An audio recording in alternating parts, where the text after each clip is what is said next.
Hello बच्चों। बच्चों, आज हम क्लास सिक्स्थ में चैप्टर स्टार्ट करने वाले हैं, चैप्टर नंबर 10, जिसका नाम है मेंसुरेशन। तो पहला टॉपिक आता है मेंसुरेशन के अंदर कि व्हाट इज पेरीमीटर। पेरीमीटर क्या है? बट एक चीज़ बताओ कि पेरीमीटर पता होने से पहले हमें ये पता होना चाहिए ना कि मेंसुरेशन क्या है। भाई अब चैप्टर ये कर रहे हैं मेंसुरेशन, तो इसका पता होना तो बहुत ज़रूरी है कि मेंसुरेशन क्या है। तो सच सच बताना, माता रानी की कसम खा के आपको, कि किन किन बच्चों को पता है कि मेंसुरेशन का मतलब क्या है। तो चलो एक काम करते हैं आज कि मेंसुरेशन क्या है एंड पेरीमीटर क्या है, इन दोनों को इकट्ठे समझते हैं। बट उसके लिए आपको हम मेरे साथ चलना पड़ेगा आपके स्कूल के ग्राउंड में। जी हाँ, आज हम करेंगे ये टॉपिक आपके स्कूल के ग्राउंड में, ठीक है। तो जल्दी से क्या करो, अपना बैग को खोल लो, जितनी भी कॉपी किताब है डाल लो उसके अंदर, बैग को करो बंद और रख दो साइड में, और जल्दी से भाग के मेरे पास आ जाओ आपके स्कूल के ग्राउंड में। बट हाँ, एक चीज़ और, पानी की बोतल जरूर ले आना अपनी अपनी, क्योंकि बेटा आज बहुत काम है स्कूल के ग्राउंड में, याद रखना, ठीक है ना। पानी की बोतल लाना मत भूलना। और जितने भी आपके 2 4 5 कार्टून करेक्टर हैं, लोबिता पोबिता भीमशीम, ये डोरेमान पोरेमान या सिंचन पिंचन, सबको बुला लो, सबको खिलाएंगे आज ग्राउंड के ऊपर। एंड देखेंगे कि मेंसुरेशन क्या है एंड पेरीमीटर क्या है, दोनों सीख लेंगे आज, ठीक है। तो जल्दी से आ जाओ। इतने मैं आपका स्कूल का ग्राउंड बना लेता हूँ थोड़ा सा, क्योंकि जब खेलना है तो बनाना भी पड़ेगा ना। चलो जल्दी से आ जाओ, ठीक है। हाँ जी बच्चों, अब हम घुस गए हैं आपके स्कूल ग्राउंड के अंदर। देखो ये है आपका स्कूल ग्राउंड। एक आपके पास है स्कूल ग्राउंड के अंदर क्रिकेट ग्राउंड, स्कूल ग्राउंड के अंदर क्रिकेट खेलने के लिए अलग से बना हुआ है। देन एक है यहाँ पे बास्केटबॉल ग्राउंड, स्कूल के अंदर बास्केटबॉल भी बच्चे खेलते हैं जो बड़े बच्चे होते हैं, ठीक है। और एक है छोटे बच्चों के लिए जो झूला झूलते हैं, स्लाइड वाला या हैंग होने वाला या राउंड वाला, वो बना हुआ है, ओके। अब हम क्या करेंगे, मेंसुरेशन एंड पेरीमीटर सीखना है हमें अपने स्कूल ग्राउंड में। ये चीज़ है क्या आखिर में? तो एक चीज़ मानते हैं, चलो स्कूल टीचर जो आपको लेके आई है आपके पास, आपको स्कूल ग्राउंड में, वो क्या कहती है कि बेटा बिट्टू इधर आओ। अब बिट्टू चला गया खुश होकर कि मैडम गेम खिलाएगी। मैडम बोलती है कि चलो बेटा बिट्टू एक काम करो, ये है हमारे पास एक टेप। अब ये टेप वो टेप नहीं जो चिपकाने वाली होती है, ये टेप जिससे हम क्या करते हैं, चीज़ की लेंथ निकालते हैं या मापते हैं, ठीक है ना, कि ये कितने मीटर की है क्या। वो जो देखोगे ना अपनी उतनी बड़ी, घर में मम्मी भी यूज़ करते हैं इंची टेप, हाइट नापने के लिए, छोटी सी होती है, ठीक है। वैसी आपको दे दी इंची टेप और बोला कि चलो बेटा बिट्टू क्या करना है आपको, कि जो स्कूल की जो हमारे पास ग्राउंड है ये, इसको माप के आओ। अब आप क्या करोगे, माप के आओ मतलब इसको भाई चेक करके आओ कि कितना बड़ा ये ग्राउंड है, ठीक है। तो आपने क्या किया, ध्यान से सुनना बात को। आप जाके खड़े हो गए यहाँ पे कौन खड़ा है, बिट्टू खड़ा है, यानी कि आप खड़े हो, ठीक है। आपने पकड़ी टेप और यहाँ से चालू हो गए, क्लियर। अब आगे कहाँ बढ़ रहे हो आप, इस तरफ गए, ठीक है, यूँ आगे बढ़ रहे हो, ओके। टेप को खोल के आगे बढ़ रहे हो बढ़ रहे हो बढ़ रहे हो और यहाँ पे आ गए, ओके जी। माप ली, आपने माप ली कि भाई ये तो है अराउंड अराउंड 60 मीटर, ठीक है। आपने कितनी नापी कि यहाँ से लेके यहाँ तक कितनी है भाई, 60 मीटर, ओके। अब आप क्या करोगे, मुड़ना भी तो ना, पूरी नापनी आपने, क्या करोगे, यहाँ से घूम गए दोबारा से शुरू करके, टेप यहाँ तक तो नाप लिया आपने 60 मीटर, ठीक है। टेप को किया बंद एंड दोबारा यहाँ से क्या करोगे, घूम जाओगे। चलो जी, यहाँ से घूम गए, इस तरफ चलने लगे, इस तरफ चल रहे हो और चलते चलते पहुँच गए यहाँ पे, ठीक है, यहाँ पे आ गए। अब यहाँ पे आप आने के बाद आपने देखा ये कितनी है, ये है 90 मीटर, ओके, कोई बात नहीं। ये नाप ली, ये नाप लिया आपने, ओके। अब क्या करोगे, इधर मुड़ जाओगे, मीटर दोबारा से चालू करोगे अपना, ओके। तो यहाँ से मुड़े, यहाँ पे नापते हुए चल रहे हो एंड नापते नापते आपने क्या देखा भाई, आप पहुँच गए यहाँ पे, ओके। एक पॉइंट पे पहुँच गए इसकी बाउंड्री के। देन आपने देखा ये कितनी है, ये है अगेन 60 मीटर। ओके, देन क्या करोगे, दोबारा घूमोगे क्योंकि वहाँ तक जाना है। आप घूमे यहाँ पे,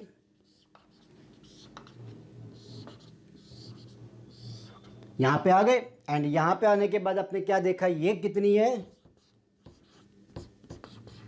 90 मीटर। ओके, अब आपने क्या किया, इन सबको जोड़ दिया। क्यों? क्योंकि आपको सारा बताना है कितना है ये। तो आपने क्या किया, यहाँ से चले थे हम, क्या करते हैं हर एक पॉइंट, हर एक एज को एक पॉइंट दे देते हैं। ठीक है, यहाँ पे जो हमारे कॉर्नर्स हैं ना, यहाँ पे इसको हम क्या करेंगे, एक एक पॉइंट दे देते हैं। मान लो आप ए से चले थे, ठीक है, ए से बी, ये क्या है पॉइंट हमारा बी। ओके, तो आपने क्या कहा सर को कि सर मैंने नाप ली है, कैसे, देखो ए से बी, ठीक है, ये लाइन ए से बी जो लाइन है हमारे पास ग्राउंड की, ये कितनी है 60 मीटर। ओके, देन बी से इधर मान लो ये है सी। ओके, तो अब क्या कहोगे, बी से सी है आपके पास 90 मीटर। इसे स्मॉल में ही लिख लीजिए, एम को, सही रहेगा। ओके, देन आप कहते हो कि सर मैं सी के बाद गया यहाँ पे डी पे, ये है डी मान लो। ओके, तो क्या कह रहे हो, सर मैं सी से डी लाइन जो मैंने नापी है, ये लाइन जो हमारे पास ग्राउंड की है, ये कितनी निकली, ये निकली 60 metre. Okay, very good. Then D से कहाँ गए, ए पे, जहाँ से चालू हुए थे, डी से ए पे गए, ये कितनी आई, ये आई 90 मीटर। तो आपने क्या कहा, सर ये मैंने नाप ली है।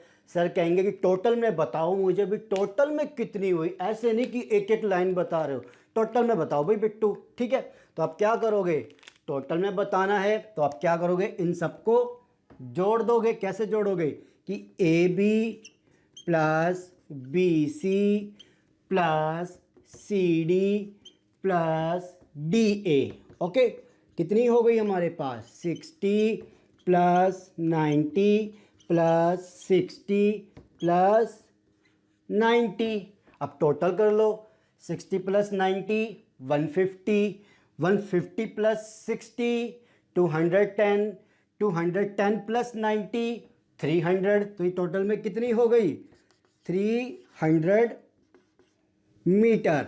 यही बोलोगे ना, नहीं बोलोगे, ब्रैकेट लगा लीजिए चाहे ऐसे, क्योंकि मीटर बाहर लिखना सबके लिए। ओके, तो आपने बड़ी, मैडम ने बोला शाबाश शाबाश बेटा, तुमने बहुत अच्छा काम किया। आज तुमने ये नाप के दिखा दिया कि ये जो ग्राउंड है वो 300 मीटर लंबा ग्राउंड है। अब ये जो हमने सारा नापा है, इसे हम क्या कहते हैं पता है आपको, इसे हम कहते हैं पेरीमीटर। यानी कि हमने किया क्या है पेरीमीटर में, हमने अपने ग्राउंड की जितनी भी बाउंड्रीज थी, सुनना बात ध्यान से, हमने अपने ग्राउंड की जितनी भी बाउंड्रीज थी उसको नापा है। और इसी को हम क्या कहते हैं पेरीमीटर। कि हमारे पास एक ग्राउंड एक शेप के अंदर है ना, तो उस शेप की सारी बाउंड्री को नापना और उसको कैलकुलेट करना, उसे हम क्या कहते हैं पेरीमीटर। तो मेंसुरेशन का मतलब क्या हुआ, आपने जितनी भी बाउंड्रीज थी उसको मेज़र किया। मेज़र वर्ड मतलब मेंसुरेशन से आया, मेज़र मतलब मापा है, आपने उसको नापा है, इंची टेप लेके नापना शुरू कर दिया ना, तो इसी को हम क्या कहते हैं मेंसुरेशन। एंड पेरीमीटर में क्या हुआ, जो भी बाउंड्रीज थी हमारे पास उनका हमने टोटल करके निकाला है। ठीक है जी, तो पेरीमीटर क्या होता है, जो भी शेप हमें दी जाती है उसकी बाउंड्रीज, सिर्फ बाउंड्रीज, ये याद रखना, बाउंड्रीज को हम क्या करते हैं, सारी बाउंड्रीज को ऐड कर लेते हैं। यानी कि सारी की सारी साइड्स, देखो सारी की सारी साइड्स को मैंने ऐड कर लिया ना, तो इसे हम क्या कहते हैं पेरीमीटर। तो मैं यहाँ पे क्या कह सकता हूँ कि पेरीमीटर, देखो पेरीमीटर ऑफ ग्राउंड।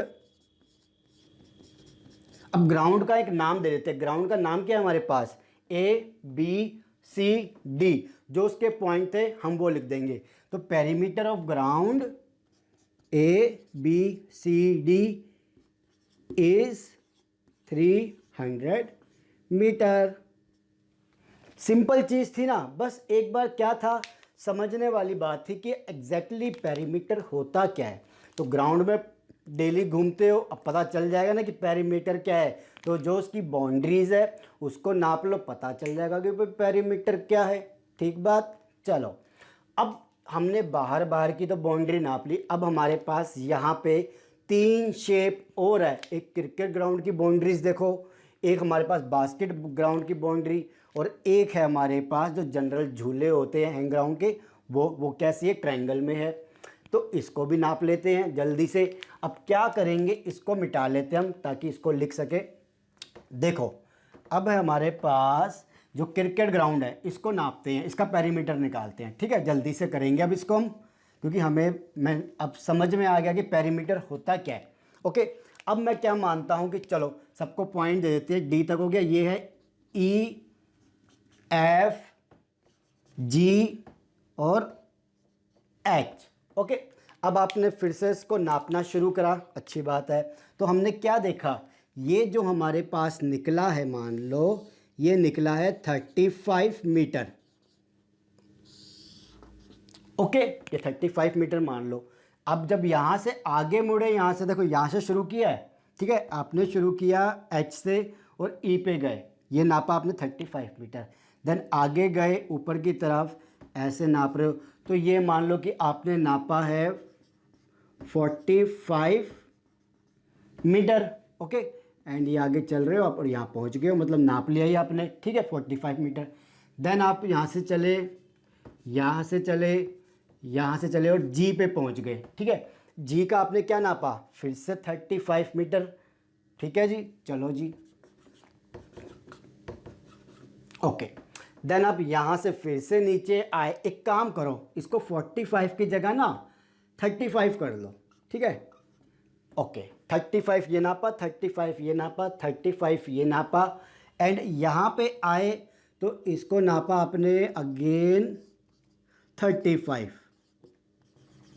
ठीक है, ये 35 आपका अगेन 35 हो गया है। आ जाइए, अब क्या करेंगे, हम सारी साइड को ऐड कर देंगे, किसके लिए, पेरीमीटर निकालने के लिए। तो क्या लिखूंगा मैं कि पेरीमीटर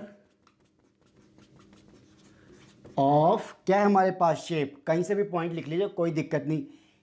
देखिए, ई, एफ, जी, एच, हमारे पास पेरीमीटर किसका निकाल रहे हैं, शेप कौन सी है, ई, एफ, जी, एच, यही पॉइंट है ना। तो इसका हमारे पास क्या आया, सारी साइडों का सम कर देंगे हम।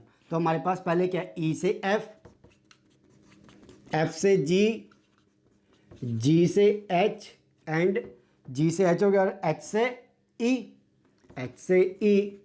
सारी कितनी है हमारे पास, सारी की सारी है देखो 35 मीटर। तो सारी की सारी कितनी होगी, 35 मीटर, यही होगी ना 35 मीटर। अब क्या करें, इनको ऐड करके लिख दो, तो कितनी आएगी, 35 होते हैं 70, 70 प्लस 35 होते हैं 105, एंड देन 105 प्लस 35 140। तो ये हो गया 140 मीटर। ओके, तो ये चीज़ क्लियर हुई आपको कि हम कर क्या रहे हैं, हम सारी साइड्स को ऐड कर रहे हैं, और ऐड करने के बाद जो निकलता है वो होता है हमारा पेरीमीटर। अब एक चीज़ गौर करने वाली है, अगर किसी ने ध्यान दिया हो तो ये 35, ये साइड भी 35, ये साइड भी 35 और ये साइड भी 35। ऐसी शेप कौन सी होती है जिसकी सारी साइड इक्वल हो, क्योंकि यहाँ पे भी सारी क्या है, इक्वल है। किसकी होती है बताओ, स्क्वायर की। ओके, तो आपके पास जो स्क्वायर होता है उसकी सारी साइड इक्वल होती है, यानी कि अगर मैं उसको इससे कंपेयर करूं तो आपको क्या मिलेगा कि आपके पास, अगर ध्यान दो कि सारी साइडों का सम किया है, मैं इसकी जगह क्या लिखता, 4 मल्टीप्लाई बाय साइड। जब सारी साइड इक्वल है तो ये लिख सकता हूँ ना, 4 बार वही साइड आ रही है, 4 बार वही साइड आई तो उसको ऐसे लिख सकते हैं 4 मल्टीप्लाई बाय साइड, बिल्कुल लिख सकते हैं। तो इसको ऐसे कैलकुलेट कर लो कि 4 मल्टीप्लाई बाय साइड, एक साइड की कितनी लेंथ है हमारे पास, कितना है वो, कितने यूनिट है, 35 मीटर। तो इसको आप लिखोगे तो आपके पास कैलकुलेट करो तो वो क्या आएगा, आपके पास आएगा 140 मीटर। अब पता चला ये हमारे पास एक फॉर्मूला होता है स्क्वायर के पेरीमीटर का। ओके, अब जैसे अगर कोई ऐसे शेप है जिसका हम नहीं निकाल पा रहे, उसका तो हम साइड से सम करके निकाल लेंगे। बट हमारे पास दो तरीके की शेप्स होती है, एक होती है रेगुलर पॉलीगन एंड एक होते हैं इर्रेगुलर पॉलीगन। तो रेगुलर पॉलीगन कौन से होते हैं? जिसकी साइड एंड एंगल सेम हो, ये याद रखना, ठीक है। साइड की जो सारी वैल्यूज है वो सेम है और एंगल जो भी बन रहा है वो भी सेम है, तो हम क्या कहेंगे? वो है रेगुलर पॉलीगन। जैसे कि स्क्वायर होता है, हेक्सागन होता है, या हमारे पास पेंटागन होता है, ठीक है। ये सारे क्या होते हैं? इनकी साइड की वैल्यू होगी तो सारी सेम होगी और जो भी एंगल होगा वो भी सबका सेम होगा। बट जो इर्रेगुलर होते हैं, ये थे रेगुलर। इर्रेगुलर कौन से होते हैं? जिनकी साइड और एंगल सेम नहीं होते, लाइक रेक्टेंगल हो गया, जी हाँ, ट्रायंगल हो गया। ट्रायंगल के अंदर हमारे पास स्केलिंग ट्रायंगल होता है, देन और भी होते हैं, हमारे पास काफ़ी चीज़ें होती है, ठीक है।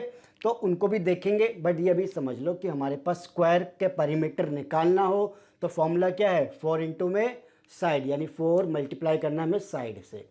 ये हो गया इसका। अब जल्दी से इसका कर ले क्योंकि वीडियो बहुत बड़ी हो रही है, देन इस पर चलते हैं। अब ये बास्केटबॉल ग्राउंड, अब ये आप कर लोगे क्या? अब देखो हमने इतना कर लिया, ये आप कर लो, मैं आपको दे के जाता हूँ। ये हमने निकाल लिया है। एक छोटी सी चीज़ बता के जा रहा हूँ साइड में, बस उसको देखना, या फिर चलो कर लेते हैं। अब इतना कर रहा है तो ठीक है ना, दिल नहीं तोड़ेंगे आपका। चलो जल्दी से करते हैं। अब ये मान लो कि ये देखो, ये ऐसे क्या निकलती है, मान लेते हैं ये 35 आई थी, ये मान लो 40 मीटर। अब ये नापी हमने, ये 40 मीटर आई है, ठीक है। ये नापी तो हमने, ये आ गई हमारे पास 20 मीटर, ओके, ये 20 मीटर हो गई। ये नापी हमने तो ये मान लो कि आगे हमारे पास 40 मीटर है, ये भी 40 मीटर आएगी, ओके। और ये मान ली हमने 20 मीटर, ओके। इसको नाम दे देते हैं PQRS, ठीक है। तो क्या होगा इसके अंदर? हमारे पास सबसे पहले क्या देखो, ये साइड और ये साइड सेम है, ये साइड और ये साइड सेम है। जब हमारे पास किसी शेप में आमने सामने की साइड बराबर होती है, सेम सेम होती है, तो क्या होती है? रेक्टेंगल होती है। तो ये हमारे पास कौन सी शेप है? रेक्टेंगल शेप है ना, ये रेक्टेंगुलर शेप है हमारे पास, रेक्टेंगल बन गया ये। तो अब इसका पेरीमीटर निकालना है तो क्या करेंगे? हम सबको ऐड कर देते हैं। सबको ऐड करोगे तो देखो, ये 40 ये 20, कैसे करेंगे? ये 40 ये 20 ये 40 ये 20, यही चीज़ है। तो क्या हो जाएगी? ये आप ऐड करोगे, 40 plus 20 60, 60 plus 40 100, 100 plus 20 120, 120 metre, okay. तो ये हो गया हमारे पास ये। अब बट इसका अगर आप देखोगे, रेक्टेंगल के अंदर क्या क्या चीज़ें होती है? ये है हमारे पास लेंथ, ओके। और ये क्या है हमारे पास? ब्रेथ, ठीक है, यही हुआ। तो इसका जब आपने पेरीमीटर निकाला तो दो बार आपने लेंथ को जोड़ा, देखो 40 एंड 40, और दो बार आपने क्या किया? ब्रेथ को जोड़ा। आपने क्या किया पेरीमीटर के अंदर? दो बार लेंथ को जोड़ा एंड दो बार आपने ब्रेथ को जोड़ा, यही किया। तो हम क्या कर सकते हैं? 2 कॉमन ले सकते हैं दोनों में से, बिल्कुल ले सकते हैं। अगर मैं बाहर 2 ले लूँगा तो अंदर क्या बचेगा? L plus B. तो ये क्या हो गया हमारे पास फॉर्मूला इसका? 2 अंदर ब्रैकेट में L प्लस में बी।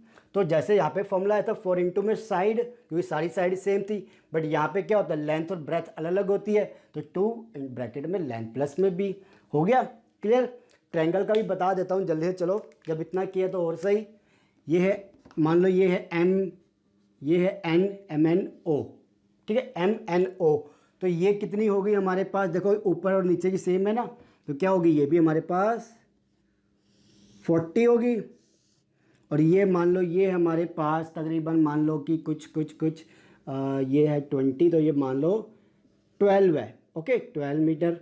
तो ये हम कुछ आइडिया ले लेते हैं इसका कि ये होगी अराउंड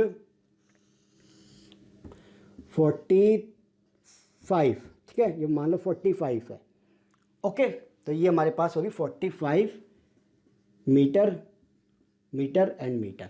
तो इसका क्या करेंगे? सेम वही तीनों को ऐड कर लेंगे, हमारे पास आंसर आ जाएगा। तो ट्रायंगल का यहाँ पे देखो, तीनों की साइड अलग अलग है, ठीक है ना, याद रखना, सॉरी, ट्रायंगल, तीनों की साइड अलग अलग है तो क्या करेंगे, एम के अंदर एन प्लस में एन प्लस ओ प्लस में ओ प्लस एम, यही जोड़ेंगे। तो एम एन कितना है हमारे पास, एम एन है 45, एन ओ कितना है 12 मीटर, एंड हमारे पास ओ एम कितना है 40 मीटर। तो टोटल में कितना हो जाएगा, ये मिला लो, इसको कर लो, ये हो जाएगा टोटल में 7 इधर आएगा, 4 5 5 प्लस 4 9, 97 मीटर आ गया। तो ट्रायंगल का कैसे निकाला हमने, इस तरीके से। अगर आपके पास आइसोसेलेस ट्रायंगल होता जिसमें क्या होती है, तीनों साइड इक्वल होती है, तब क्या करते हैं हम, तब हम क्या करते हैं उस केस में, देखो आइसोसेलेस ट्रायंगल बना देता हूं एक, ठीक है। ये मान लेते ये साइड ए है, ये भी मान लेते जब आइसोसेलेस है तो ये भी ए होगी और ये भी ए मीटर मान लेते हैं। तो इसका पेरीमीटर क्या होगा, पेरीमीटर, देखो पेरीमीटर, एक मिनट रुक जाइए, हाँ जी, पेरीमीटर ऑफ आइसोसेलेस ट्रायंगल का क्या होता है हमारे पास, तीनों साइड को ऐड करोगे तो क्या आएगा 3a, ठीक है, तीनों को ऐड करोगे तो 3a हो जाएगा ना, a plus A plus A equal to 3a, ठीक है। तो इसका भी डायरेक्ट फॉर्मूला होता है। ऐसे बहुत सारे शेप्स का हमारे पास डायरेक्ट फॉर्मूला होता है, जो जैसे जैसे आती रहेगी वैसे वैसे करेंगे। बट अभी के लिए इस डायग्राम को अच्छे से समझ लो कि बाहर किया स्कूल ग्राउंड का, then cricket ground, then basket ground, then जो सिंपल प्ले ग्राउंड था वो, एंड एक आइसोसेलेस ट्रायंगल। ऐसे मेन चीज़ क्या है, सारी साइड का ऐड कर देना, वो होता है हमारे पास पेरीमीटर। यानी कि जितनी भी टोटल में हमारे पास लेंथ ब्रेथ जो भी है, सबको बाउंड्रीज को ऐड कर दो, वो पेरीमीटर होता है, ठीक है। क्वेश्चन आ जाए पेरीमीटर क्या है, the sum of all the boundaries of a shape is known as perimeter. तो ये हो गया पेरीमीटर। जल्दी से मूव करेंगे अब हम इसके ऊपर, क्वेश्चंस मैं आपको करवाऊंगा अभी थोड़ी देर बाद, बट पहले हमें करना है एरिया। तो एरिया के लिए इसी डायग्राम को यूज़ करेंगे, बार बार नहीं बनाएंगे।